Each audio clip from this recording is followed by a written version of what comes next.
I'm interested in effective communication during an emergency.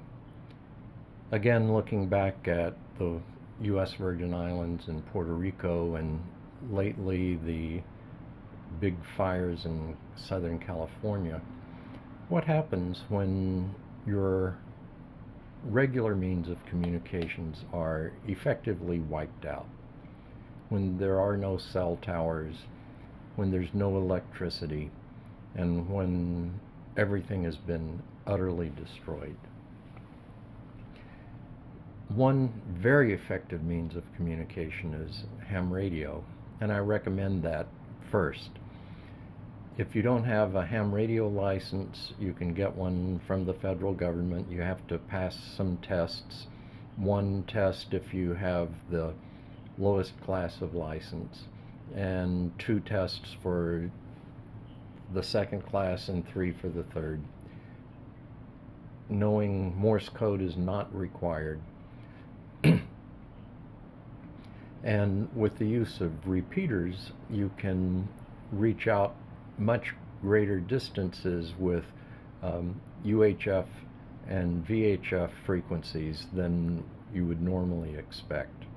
So if you don't have a ham radio license and you live in an area where you can expect disastrous natural events, then I highly recommend that you get a ham radio and that you volunteer in your area so that you use it year-round.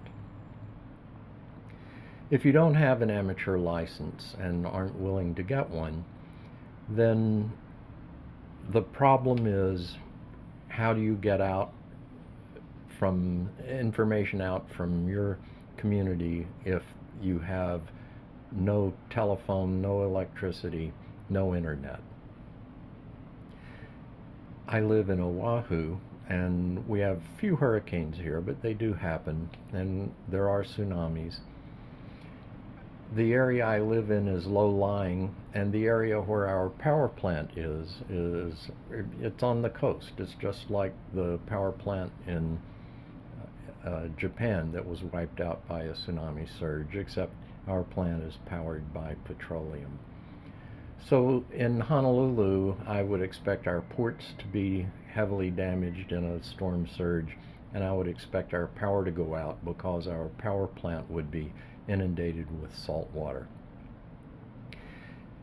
That means we would have no electricity, no telephones, no cell service, even if the towers themselves aren't damaged, because no electricity. And we would have no means to communicate by cell or email from the island of Oahu. I was reading around about how people in the Houston and Florida areas and in Puerto Rico were communicating without power, without phones, without internet, and I stumbled across a mention of the Garmin inReach, which I have here. It looks a great deal like a regular GPS, and it includes a GPS, but its mission is communication by text messaging. It is not a voice communication, but we're all comfortable using text messages. And instead of the internet, the Garmin inReach uses the Iridium satellite system. And I've had no problems connecting to the Iridium and sending and receiving text messages and emails through the satellites with people back on the mainland. If you're not familiar with satellite communications for us civilians, let me give a very brief overview. Inmarsat has geostationary satellites that circle over the equator. Well, they don't circle over the equator because they're in an apparent fixed position over a certain part of the Earth. The problem with geostationary satellites is that they're either always visible or they're always not visible. In Hawaii, if we're on the other side of the mountain from the Inmarsat geostationary satellite, we will never have communication with that satellite unless we go on the other side of the mountain. If you're in an area with mountains, or you're in an area where you have tall buildings that block your view of the southern sky where those geostationary satellites are, you'll have to move to get access to them. Globalstar is a low Earth orbit satellite system, LEO, and it's available only, it's not available to Honolulu. I was going to say it's available only in the mainland, but that's my perspective. It does cover the Earth, but it doesn't reach Hawaii. I used to rent satellite phones using the Globalstar system because their satellite phones and usage fees are the cheapest for renting and for purchase. But their satellites failed, and they were unusable for some period of time. I understand they've sent up second generations of satellites, but I haven't looked into it because they don't cover Hawaii. It may be different in your area, but you would have to buy their phone to use the system. The phones are more expensive than the Garmin inReach, and they don't do text messages. On the good side, you got a US phone number and it's a local call to call you, although you do not pay local charges to receive calls or make them. You pay a considerable price.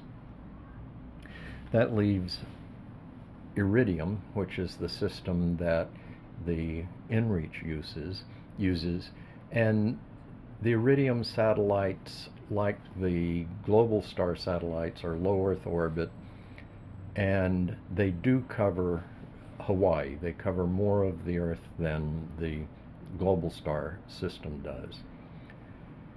The advantage of using phones for Iridium are more expensive than the Qualcomm phones used in Globalstar, but the inReach is cheap. Iridium phones cost about $1,000. The inReach that I bought is about $400, although I got it with very few features, and you can spend $450 and more depending on what features and accessories you get. To maintain a satellite account with the Garmin inReach is $25 a year. Whether you use it or not, $25 a year to maintain your account. That's cheaper than a satellite telephone. I used to camp in Death Valley, and I rented Qualcomm at first for a week, and then when they failed, I switched to Iridium for a week. And I used the phones a couple of times, not for emergencies. We had a change in weather forecast, so I called AAA from Death Valley and said, what's going on in the Tahoe region? And the answer was, roads are shut down with snow and ice. So I knew to go south through Bakersfield to get back to the San Francisco area. Things like that. It's very helpful when you have no other communications because you get very good information with a satellite phone. Back to the inReach, it's text only. We're all, I assume, comfortable with that. You can send SMS text messages and you can send email through the satellite system to people back on the mainland or out of wherever your area is, so that they can find out that you're okay. If you need to have a rescue, the Garmin inReach comes with a panic button. The Garmin inReach has fees for its use. To maintain your satellite account, it's $25 a year. I have their cheapest program, which gives me 10 text messages, ingoing or outgoing, whatever the combination is, for $15 a month. And after that, I think I pay a quarter, 50 cents a piece. I don't remember. It's not burdensome. You can pay more monthly and get more texts So figure out what it is you need and pay for that. The account can be suspended, and I don't pay the monthly fee. I continue to pay the $25 a year fee to maintain my satellite account. The inReach also has a separate program with an unrelated company called GEOS Search and Rescues. I'll call it GEOS. That fee is $17.95 a year. For that $17.95, GEOS will come and get you wherever you are and reimburse the expenses up to $50,000. So if you're hiking in Patagonia or the wilds of the Death Valley and you fall and break your leg, the Garmin inReach knows where you are because it has a GPS system. You hit the panic button and a message is sent to GEOS with your coordinates, and they will text you back and ask if it's a false alarm and find out what you need. And you can then text them and tell them exactly what the problem is and why you need help. GEOS will then find somebody who will go in and get you. And it may be by car, truck, it may be by helicopter. And whatever those costs are, up to $50,000 for that event, GEOS will reimburse your expenses. They'll do that twice a year, maximum of $100,000 a year and a maximum of $50,000 per event. The problem is it does not cover natural disasters, and they don't define natural disasters. So if you're in Puerto Rico and there's been a hurricane, they will not come and get you because that's a natural disaster. I assume the forest fires in Southern California are natural disasters as well, although I don't know. If you want to find out and you have this, then you can call GEOS or send them a text. I've had very good responses, timely responses from them. The inReach is for text communications only. You can send and receive text communications, which I think is an advantage over the Spot and ePerbs, where you send an emergency message off into the ether and you hope it's received. You get no feedback at all. I'm comforted by the fact that I may have feedback. But my assumption is if I need it, I'll be here in Honolulu.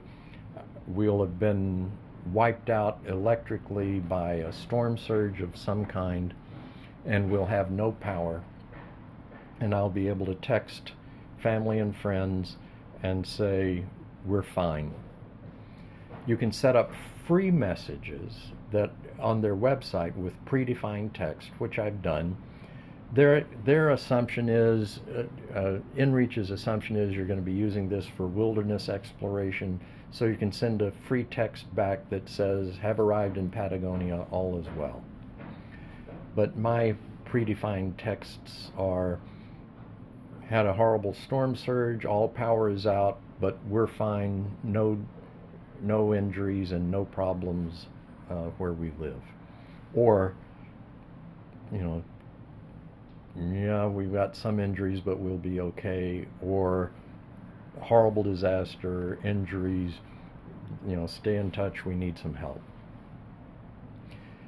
The Garmin inReach has a feature that allows you to connect with it from your iOS or Android phone via Bluetooth, and you can control the device with messaging from your phone, which is much easier than scrolling through their wheel and saying, okay, A, B, C. You can just touch type it as you can on your cell phone. I have had zero luck getting and maintaining Bluetooth connection with my inReach. Garmin replaced the first one I bought to see if it's a hardware error. The second one came and I have the same problem. I'm not too concerned about it because I can communicate without the cell phone, and I'm not interested in maintaining a charge on my cell phone because I've got backup batteries, but they're limited. So if we're going to be without power for a week or a month or months, I'm not interested in maintaining my cell phone when I can't use it, my laptop when I can't use it. So maintaining the Garmin inReach, I should be able to keep it going for a month if I don't use it a lot, and for a week or two if things are going badly and I need to get information out and information from friends and family back on the mainland.